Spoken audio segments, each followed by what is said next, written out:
Behind me, there's an entire neighborhood on this hillside, and it is slowly sliding into the ocean. Now, this landslide in Rancho Palos Verdes, California, is not exactly breaking news. Everybody's been reporting on it for weeks, from LA Times, New York Times, even the BBC. Even Donald Trump is talking about it. 2 miles up the road, they're having some problems with slides into a thing called the Pacific Ocean. But beyond that, this is not new for anybody who knows anything about the geology of the area.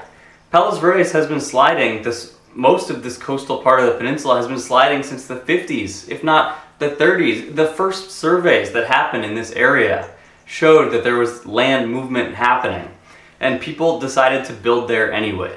These developers looked at the rest of the LA basin, which was slowly filling up with suburban development, and they thought, hey, this is coastal California, we're bluffside, beautiful panoramic views of the Pacific Ocean. Who doesn't want to live here? Sure, there's land movement going on, but we can still get a lot of money for this. And when the city expanded Crenshaw Boulevard to extend all the way through the Palos Verdes Peninsula, it opened up a lot of development opportunities, and develop they did. But this land probably should have never been developed. It's moving at a rate of about a foot a week right now, and that's high, but it's always been moving at a rate of about a foot a year, which is still insane. Imagine if your house slid a foot every year. All the pipes are above ground. It's really, the engineering suggests that maybe this is not a natural place to build a house. You have huge gaping holes in the ground opening up, and you have real threat of buildings collapsing on people and killing them. The developers who put these homes there should have known better, and many of them probably did. In 2008, people sued to build homes in landslide-prone areas of Palos Verdes. And while those homes aren't the ones sliding right now, it just goes to show the levels that developers are willing to go to when there's millions of dollars at stake. And I do genuinely feel bad for these people. Nobody deserves to lose their home. But this is a story that's being told all across the country. Not only due to climate change, but just due to where we choose to build our homes. And climate change is only going to make it worse, right? You have people living in floodplains who their houses can't be insured because nobody wants to insure them, and so there's a federal flood insurance program. And when these houses get demolished due to huge floods, they rebuild in the same area. It's pretty foolish. The same thing happens in hurricane areas, and these Palos Verdes homes, they're not insured. Most of them can't get insurance because of the risk of the land movement. So what do? Well, you can do what some of these people are trying to do and sell their homes for 7 figures. You can go on Zillow and see that these people are trying to sell their homes in Portuguese Bend, which I personally think is a horrible thing to do. Are you trying to trick people? Some of these Zillow listings don't even mention the landslide at all. That's insane to me. And of course, public sentiment on this issue varies, but a lot of people look at this from an outsider's perspective and they think, ha, you got what's coming, you deserve it. And to a certain extent, I kind of agree, right? If you knew about this before you moved here and you thought, well, it won't happen to me, things happen and they have to happen to somebody. But there's a lot of people who are old. They built their homes here a long time ago when it wasn't apparent. And they might have had the chance to move, but now this is their home. There's people who live 2 miles from the slide that are doing fine, right? They're built on landslide-prone areas. Should they move? Where do we draw the line and how do we fix this? And the truth is, a lot of these people just want to stay. They want to cling to what they know.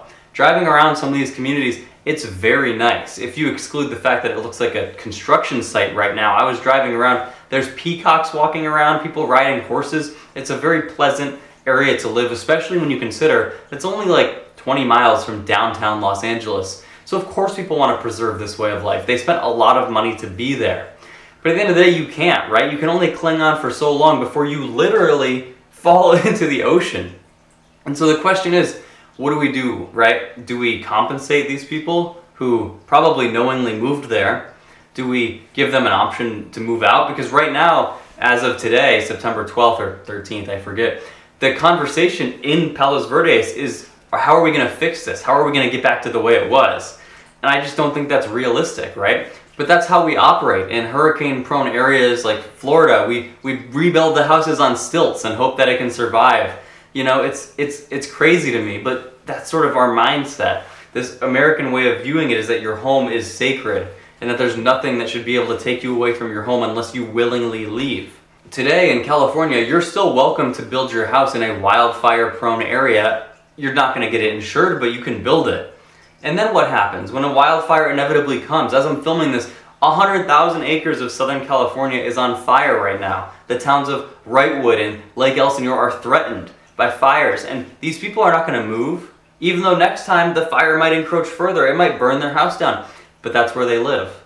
That's what their nest egg is. They've sunk hundreds of thousands, if not millions of dollars into their homes. This is their piggy bank. It's their retirement savings. It's their inheritance for their kids, right? There's these complicated ethics behind telling somebody to just up and move, right? And we used to do it a lot more frequently. We used to use eminent domain to build highways and railroads and other infrastructure projects, but we haven't really used eminent domain to say, hey, you live in an area that is under threat, and any moment a disaster could strike and destroy your house.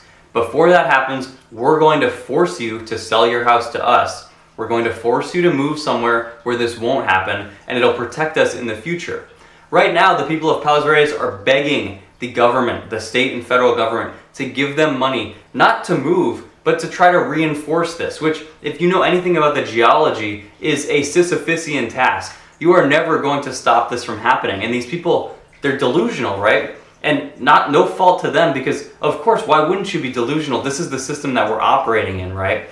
It's a mess. And so when I initially went down there, I was kind of in the camp of these people who are commenting on Reddit and Instagram and being like, haha, you're rich and something bad is happening to you and you deserve it. And most of that is true.